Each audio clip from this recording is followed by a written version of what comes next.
కూటమి సర్కార్ కక్షపూరితంగా అరెస్టు చేసిన సిపిఎం నేత అప్పలరాజు కుటుంబాన్ని ఆ పార్టీ నేతలు పరామర్శించారు.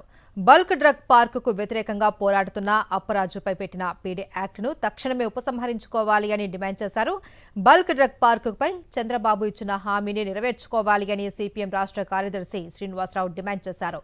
ఎన్నికలకు ముందు ఇచ్చిన అనేక హామీలను పక్కన పెట్టేశారు అని మండిపడ్డారు.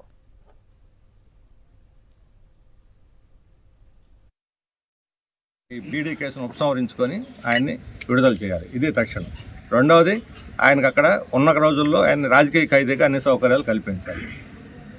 మూడవది, ఇక్కడ ప్రజలు ఇప్పుడు ఆయన ముఖ్యమంత్రి, ఇది మిస్ ఆయన ముఖ్యమంత్రి రాజేపేట ప్రజలను పిలిచి ఇక్కడ మేము బల్క్ డ్రగ్ పార్క్ పెట్టాము అని చెప్పాడు. మరి చెప్పిన మాట అమలేది? బల్క్ డ్రగ్ పార్క్ కోసం ప్రభుత్వం ఇచ్చినటువంటి నోటిఫికేషన్ ఉపసంహరించుకుంటే ముఖ్యమంత్రి మాటలు నిజాయితీ ఉన్నట్లు లెక్క. కాబట్టి తక్షణం ఆ నోటిఫికేషన్ ఉపసంహరించుకోవాలి. లేకపోతే రాజకీయపేట ప్రజలకు మీరు ఇచ్చినటువంటి మాట నమ్మదగిందిగా ఉండదు, వాళ్ళకి ద్రోహం చేయదు. మీ అంతటా మీరు ఎన్నికలకు ముందు ఎన్నైనా వాగ్దానాలు చేశారు, అవి అమలు చేయట్లేదు. కనీసం వచ్చిన తర్వాత చెప్పే మాటలు కానీ విలువ ఇవ్వండి.